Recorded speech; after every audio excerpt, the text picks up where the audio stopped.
যারা বাপের একটা বাটা তাদের দেখেন এইটা হচ্ছে ভবিষ্যৎ। ভাই বাসায় আসলে এই যে ঘন ঘন প্যানর প্যানর, এই যে একটা জ্যৈষ্ঠ মাসের সিজন যাচ্ছে, এখন হচ্ছে ধানের মৌসুম, তো ধানের কোনো কাজে আমি করতে পারি নাই। তো বাসায় আসার পর থেকে শুধু ঘন ঘন প্যানর প্যানর এগুলো শুনতে শুনতে মাথা ঝালাপালা হয়ে গেল।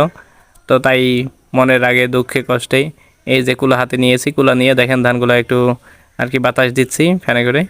তো এইটা করার মেন উদ্দেশ্য হচ্ছে যে আমাদের ধানগুলো ভিজে গেছিলো, আর এই পড়ে যাওয়ার কারণে ধানগুলো নষ্ট হয়ে যায়।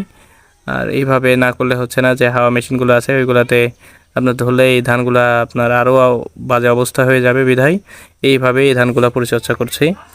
তো এইটার মাঝে আমার ছোট ভাই সিদ্ধান্ত তো ভিডিওটা করে দেয়, অনেক সুন্দরভাবে ভিডিওটা করে দিয়েছে। অসংখ্য ধন্যবাদ আমার ছোট ভাই, কলিজার ভাই আমার, এত সুন্দর করে ভিডিওটা করে দেওয়ার জন্য।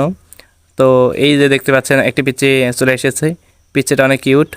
তো পিচ্চিটা চেষ্টা করছিল যে কোনো কাজে হেল্প করবে, তো হেল্প করতে এসে দেখা যাচ্ছে যে ও কাজের ব্যাঘাত ঘটাচ্ছিল।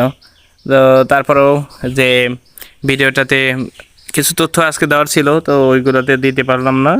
নেক্সট ভিডিওতে আপনাদের জন্য আপকামিং একটা টপিকস থাকবে ইনশাল্লাহ। তো সবাই ভালো থাকবেন, সুস্থ থাকবেন, আমাকে সাপোর্ট যেভাবে করছেন এইভাবে করবেন ইনশাআল্লাহ। নেক্সট টাইম ভালো কিছু পাওয়া যাবে। আল্লাহ হাফেজ।